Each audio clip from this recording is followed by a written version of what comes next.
नमस्ते। आप सुन रहे हैं हिंदी उपन्यास गोदान शब्द साहित्य के साथ भाग 14। आगे सुने।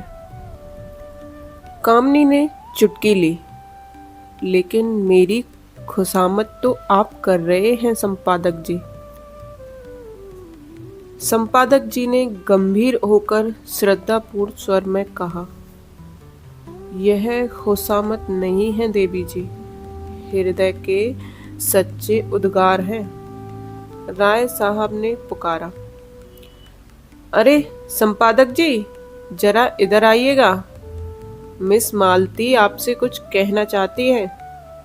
संपादक जी वह सारी अकड़ गायब हो गई। नम्रता और विनय की मूर्ति बने हुए आकर खड़े हो गए। मालती ने उन्हें सधे नेत्रों से देखकर कहा, मैं अभी कह रही थी कि दुनिया में मुझे सबसे ज़्यादा डर संपादकों से लगता है। आप लोग जिसे चाहे एक क्षण में बिगाड़ दें। मुझसे चीफ सेक्रेटरी साहब ने एक बार कहा, अगर मैं इस ब्लेडी ओमकार नाथ को जेल में बंद कर सकूं तो अपने को भाग्यवान समझो। ओमकार नाथ की बड़ी बड़ी मूछें खड़ी हो गईं, आंखों में गर्व की ज्योति चमक उठी। यूं वह बहुत ही शांत प्रकृति के आदमी थे, लेकिन ललकार सुनकर उनका पुरुषत्व उत्तेजित हो जाता था। दृढ़ता से भरे स्वर में बोले, इस कृपा के लिए आपका कृतज्ञ हूँ। उस बज्म सभा में अपना जिक्र तो आता है, चाहे किसी तरह आए। आप सेक्रेटरी महोदय से कह दीजिएगा कि ओमकार नाथ उन आदमियों में से नहीं है जो इन धमकियों से डर जाए। उसकी कलम उसी वक्त विश्राम लेगी जब उसकी जीवन यात्रा समाप्त हो जाएगी। उसने अनीति और स्वेच्छाचार को जड़ से खोदकर फेंक देने का जिम्मा लिया है। मिस मालती ने और उकसाया, मगर मेरी समझ में आपकी ये नीति नहीं आती कि जब आप मामूली शिष्टाचार से अधिकारियों का सहयोग प्राप्त कर सकते हैं तो क्यों उनसे कन्नी काटते हैं। अगर आप अपनी आलोचनाओं में आग और विष जरा कम कर दें तो मैं वादा करती हूँ कि आपको गवर्नमेंट से काफ़ी मदद दिला सकती हूँ। जनता को तो आपने देख लिया, उससे अपील की, उसकी खुशामद की, अपनी कठिनाइयों की कथा कही, मगर कोई नतीजा न निकला। अब जरा अधिकारियों को भी आजमा देखिए। तीसरे महीने आप मोटर पर ना निकलने लगे और सरकारी दावतों में निमंत्रण ना होने लगे तो मुझे जितना चाहे कोसिएगा। तब यही रईस और नेशनलिस्ट जो आपकी परवाह नहीं करते आपके द्वार के चक्कर लगाएंगे। ओमकार नाथ अभिमान के साथ बोले, यही तो मैं नहीं कर सकता देवी जी। मैंने अपने सिद्धांतों को सदैव ऊंचा और पवित्र रखा है और जीते जी उनकी रक्षा करूंगा। दौलत के पुजारी तो गली गली मिलके पुजारियों में हूँ। मैं इसे दम्भ कहती हूँ। आपकी इच्छा, धन की आपको परवाह नहीं है, सिद्धांतों का खून करके नहीं। तो आपके पत्र में विदेशी वस्तुओं के विज्ञापन क्यों होते हैं? मैंने किसी भी दूसरे पत्र में इतने विज्ञापन नहीं देखे। आप बनते तो हैं आदर्शवादी और सिद्धांतवादी, पर अपने फायदे के लिए देश का धन विदेश भेजते हुए आपको जरा भी खेद नहीं होता। आप किसी तर्क से इस नीति का समर्थन नहीं कर सकते। ओमकार के पास सचमुच कोई जवाब न था। उन्हें बगले झांकते देखकर राय साहब ने उनकी हिमायत की, तो आखिर आप क्या चाहती हैं? इधर से भी मारे जाएं, उधर से भी मारे जाएं, तो पत्र कैसे चले? मिस मालती ने दया करना ना सीखा था। पत्र नहीं चलता तो बंद कीजिए। अपना पत्र चलाने के लिए आपको विदेशी वस्तुओं के प्रचार का कोई अधिकार नहीं। अगर आप मजबूर हैं तो सिद्धांत का ढोंग छोड़िए। मैं तो सिद्धांतवादी पत्रों को देखकर जल उठती हूँ। जी चाहता है दिया सिलाई दिखा दूं। जो व्यक्ति कर्म और वचन में सामंजस्य नहीं रख सकता, वह और चाहे जो कुछ हो सिद्धांतवादी नहीं है। मेहता खिल उठे। थोड़ी देर पहले उन्होंने खुद इसी विचार का प्रतिपादन किया था। उन्हें मालूम हुआ कि इस रमणी में विचार की शक्ति भी है, केवल तितली नहीं। संकोच जाता रहा। यही बात अभी मैं कह रहा था, विचार और व्यवहार में सामंजस्य का न होना ही धूर्तता है, मक्कारी है। मिस मालती प्रसन्न मुख से बोली, तो इस विषय में आप और मैं एक हैं, और मैं भी फिलोसोफर होने का दावा कर सकती हूँ। खन्ना की जीभ में खुजली हो रही थी। बोले, आपका एक एक अंग फिलॉसफी में डूबा हुआ है। मालती ने उनकी लगाम खींची। अच्छा, आपको भी फिलॉसफी में दखल है? मैं तो समझती थी आप बहुत पहले अपनी फिलॉसफी को गंगा में डुबो बैठे, नहीं तो आप इतने बैंकों और कंपनियों के डायरेक्टर न होते। राय साहब ने खन्ना को संभाला। तो क्या आप समझते हैं कि फिलोसोफरों को हमेशा काफी मस्त रहना चाहिए? जी हाँ, फिलोसोफर अगर मोह पर विजय ना पा सके तो फिलोसोफर कैसा? इस लिहाज से तो शायद मिस्टर मेहता भी फिलोसोफर न ठहरे। मेहता ने जैसे आस्तीन चढ़ाकर कहा, मैंने तो कभी यह दावा नहीं किया राय साहब। मैं तो इतना ही जानता हूँ कि जिन औजारों से लोहार काम करता है, उन्हीं औजारों से सोनार नहीं करता। क्या आप चाहते हैं आप भी उसी दिशा में फले फूलें जिसमें बबूल या ताड़? मेरे लिए धन केवल उन सुविधाओं का नाम है जिनसे मैं अपना जीवन सार्थक कर सकूं। धन मेरे लिए बढ़ने और फलने फूलने वाली चीज नहीं, केवल साधन है। मुझे धन की बिल्कुल इच्छा नहीं। आप वह साधन जुटा दें जिसमें मैं अपने जीवन का उपयोग कर सकूं। ओमकारनाथ समष्टिवादी थे, व्यक्ति की इस प्रधानता को कैसे स्वीकार करते? इसी तरह हर एक मजदूर कह सकता है कि उसे काम करने की सुविधाओं के लिए 1000 महीने की जरूरत है। अगर आप समझते हैं कि मजदूर के बगैर आपका काम नहीं चल सकता, तो आपको वह सुविधाएं देनी पड़ेंगी। अगर वही काम दूसरा मजदूर थोड़ी सी मजदूरी में कर दे, तो कोई वजह नहीं कि आप पहले मजदूर की खुशामद करें। अगर मजदूरों के हाथ में अधिकार होता तो मजदूरों के लिए स्त्री और शराब भी उतनी ही ज़रूरी सुविधा हो जाती जितनी फिलोसोफरों के लिए। तो आप विश्वास मानिए, मैं उनसे ईर्ष्या न करता। जब आपका जीवन सार्थक करने के लिए स्त्री इतनी आवश्यक है तो आप शादी क्यों नहीं कर लेते?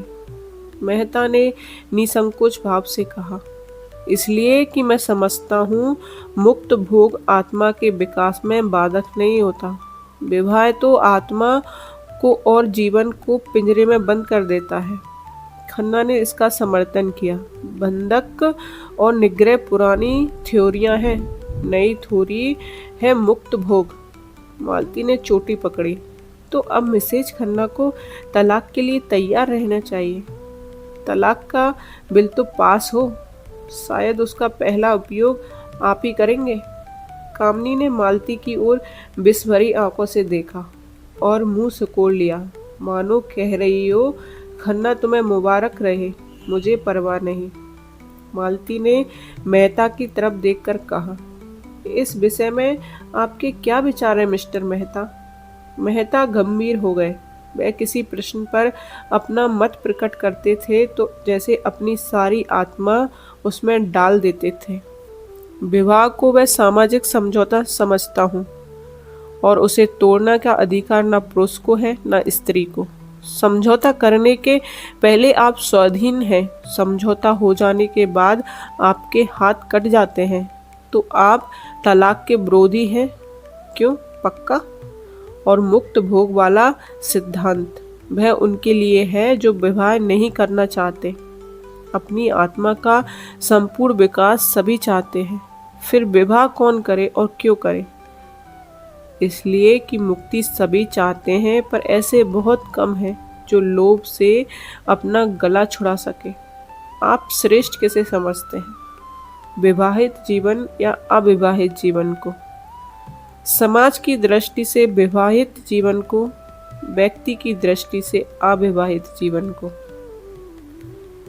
धनुष यज्ञ का अभिनय निकट था।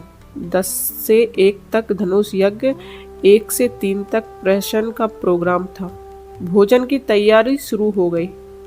मेहमानों के लिए बंगले में रहने का अलग अलग प्रबंध था। खन्ना परिवार के लिए 2 कमरे रखे गए थे और भी कितने ही मेहमान आ गए थे। सभी अपने अपने कमरों में गए और कपड़े बदल बदल कर भोजनालय में जमा हो गए। यहाँ छूत छात का कोई भेद न था। सभी जातियों और वर्णों के लोग भोजन करने बैठे। केवल संपादक ओमकार नाथ सबसे अलग अपने कमरे में फलार करने गए और कामनी खन्ना को सिरदर्द हो रहा था। उन्होंने भोजन करने से इनकार किया। भोजनालय में मेहमानों की संख्या 25 से कम न थी। शराब भी थी और मांस भी। इस उत्सव के लिए राय साहब अच्छी किस्म की शराब खास तौर पर खिंचवाते थे। खींची जाती थी दवा के नाम से, पर होती थी खालिस शराब। कोफ्ते, कबाब और पुलाव, मुर्ग मुर्गियां, बकरा, हिरन, तीतर, मोर जैसे जिसे जो पसंद हो वह खाए। भोजन शुरू हो गया तो मिस मालती ने पूछा, संपादक जी कहाँ रह गए? किसी को भेजो, राय साहब उन्हें पकड़ लाए। राय साहब ने कहा, वह वैष्णव है, उन्हें यहाँ बुलाकर क्यों बेचारे का धर्म नष्ट करोगे? बड़ा ही आचारनिष्ठ आदमी है। अजी और कुछ ना सही, तमाशा तो रहेगा। सहसा एक सज्जन को देखकर उसने पुकारा, आप भी तशरीफ रखते हैं? मिर्जा खुर्शेद, यह काम आपके सुपुर्द, आपकी लियाकत की परीक्षा हो जाएगी। मिर्जा खुर्शेद गोरे चिट्टे आदमी थे। भूरी भूरी मूछें, नीली आंखें, दोहरी देह, चांद के बाल, सपाट चट, चकलियां, अचकन और चूड़ीदार पजामा पहने थे। ऊपर से हैट लगा लेते थे। वोटिंग के समय चौक पड़ते और नेशनल लिस्टों की तरफ वोट देते थे। सूफी मुसलमान थे। 2 बार हज कर आए थे, मगर शराब खूब पीते थे। कहते थे, जब हम खुदा का एक हुक्म भी कभी नहीं मानते तो दीन के लिए क्यों जाने दें। बड़े दिल लगी बाज बेफिक्रे जीव थे। पहले बसरे में ठेके का कारोबार करते थे। लाखों कमाए, मगर सामत आई कि एक मैम से असनाई कर बैठे। मुकदमेबाजी हुई, जेल जाते जाते बचे। 24 घंटे के अंदर मुल्क से निकल जाने का हुक्म हुआ। जो कुछ जहां था वहीं छोड़ा और सिर्फ 50,000 लेकर भाग खड़े हुए। बम्बई में उनके एजेंट थे। सोचा था उनसे हिसाब किताब कर लेंगे और जो कुछ निकलेगा उसी में जिंदगी काट देंगे, मगर एजेंटों ने जाल करके उनसे वह 50,000 भी ऐंठ लिए। निराश होकर वहां से लखनऊ चले। गाड़ी में एक महात्मा से साक्षात हुआ। महात्मा जी ने उन्हें सब्ज बाग दिखाकर उनकी घड़ी, अंगूठियां, रुपए सब उड़ा लिए। बेचारे लखनऊ पहुंचे तो धै के कपड़ों के सिवा कुछ ना था। राय साहब से पुरानी मुलाकात थी। कुछ उनकी मदद से और कुछ अन्य मित्रों की मदद से एक जूते की दुकान खोल ली। वह अब लखनऊ की सबसे चलती हुई जूती की दुकान थी। 400-500 रोज की बिक्री थी। जनता को उन पर थोड़े ही दिनों में इतना विश्वास हो गया कि वह एक बड़े भारी मुस्लिम तालुकेदार को नीचा दिखाकर काउंसिल में पहुंच गए। अपनी जगह पर बैठे बैठे बोले, जी नहीं, मैं किसी का दीन नहीं बिगाड़ता। यह काम आपको खुद करना चाहिए। मज़ा तो तब है जब आप उन्हें शराब पिलाकर छोड़े। ये आपके हुस्न के जादू की आजमाइश है। चारों तरफ से आवाजें आई, हाँ हाँ मिस मालती, आज अपना कमाल दिखाइए। मालती ने मिर्जा को ललकारा, कुछ इनाम दोगे? 100 रुपए की एक थैली। हुस, 100 रुपए? लाख रुपए का धर्म बिगाड़ू 100 के लिए? अच्छा आप खुद अपनी फीस बोलिए। 1000 कौड़ी कम नहीं? अच्छा मंजूर। जी नहीं। लाकर मेहता जी के हाथ में रख दीजिए। मिर्जा जी ने तुरंत 100 रुपए का नोट जेब से निकाला और उसे दिखाते हुए खड़े होकर बोले, भाइयों, ये हम सब मर्दों की इज्जत का मामला है। अगर मिस मालती की फरमाइश न पूरी हुई तो हमारे लिए कहीं मुंह दिखाने की जगह न रहेगी। अगर मेरे पास 100 रुपए होते तो मैं मिस मालती की एक एक अदा पर एक एक लाख कुर्बान कर देता।